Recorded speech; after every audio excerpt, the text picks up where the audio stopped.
ഇസ്ലാമില് അമുസ്ലിങ്ങളോട് സലാം പറയാൻ പാടുണ്ടോ? ഇല്ല. പിന്നെ എന്തിനാ നിങ്ങൾ എന്നോട് സലാം ഇല്ല എന്ന് ഇങ്ങനെ എടുത്തു പറയേണ്ട കാര്യം എന്താ? അപ്പൊ നിങ്ങൾക്ക് ഈ അമുസ്ലിങ്ങളോടുള്ള വിരോധം നിങ്ങളവിടെ കാണിക്കല്ലേ ചെയ്യുന്നത്? മുസ്ലിം വിരോധിയാണ്. വിരോധിയോട് അങ്ങനെയാണ് പറയേണ്ടതെന്ന് നിങ്ങളെ ആര് പഠിപ്പിച്ചു? പഠിപ്പിച്ച സെൽഫിഷ് ആയിട്ടുള്ള മൈൻഡ്. മുസ്ലിങ്ങളോട് പറയേണ്ട കാര്യമില്ല. സെൽഫിഷ് ആയിട്ടുള്ള മൈൻഡ് അല്ല. മുസ്ലിങ്ങളോട് സലാം പറയാൻ പാടില്ല. അത് ഇസ്ലാമിലെ അധ്യാപനമാണ്. പറയണത് പഠിപ്പിക്കുന്നു. പറയരുത് എന്നല്ലേ പഠിപ്പിക്കുന്നത്? പറയരുത് എന്ന് പഠിപ്പിക്കുന്നില്ല, പറയാനും പഠിപ്പിക്കുന്നു. പറയരുത് എന്നാണ് പഠിപ്പിക്കുന്നത്. ഇല്ല, അങ്ങനെ പറയുന്നത്. എന്നാ നമ്മൾ ഹദീസ് എടുക്കുന്നു. ഉസ്താദ് പറയണ എടുക്കുമല്ലോ അല്ലേ? To begin a non-Muslim with Assalamu alaikum is totally prohibited. കേട്ടല്ലോ? Totally, full stop. And if there was a Muslim and a Christian in the same place, I would say Assalamu alaikum intending the Muslim, not the kafir. Yes. ഇപ്പൊ ഉസ്താദ് എന്താ ഇവിടെ പറഞ്ഞത്? Prohibited ആണെന്ന് ഉസ്താദ് എവിടുന്നാ പറഞ്ഞത്? അപ്പൊ നിങ്ങൾക്ക് ഈ അറബിയിൽ നിങ്ങൾക്ക് സമാധാനം ഉണ്ടാകട്ടെ എന്ന് പറയുന്ന സാധനം കാഫിറിനോട് പറയാൻ പാടില്ല എന്ന് പറയുമ്പോ അപ്പൊ കാഫിറിന് സമാധാനം ഉണ്ടാകരുത് എന്നല്ലേ ഈ പറയുന്നത്?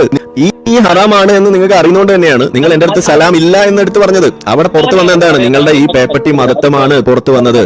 മനസ്സിലായോ? ഇതുകൊണ്ടാണ് നമ്മൾ ഇസ്ലാമിനെ പേപ്പട്ടി മതം എന്ന് വിളിക്കുന്നത്. പിടി കിട്ടിയാ പൊന്നുപോയാ നിങ്ങൾ ആദ്യത്തെ സെന്റൻസിൽ തന്നെ ഇസ്ലാം പൊളിഞ്ഞില്ലേ? ഇത്രയുള്ള ഇസ്ലാം.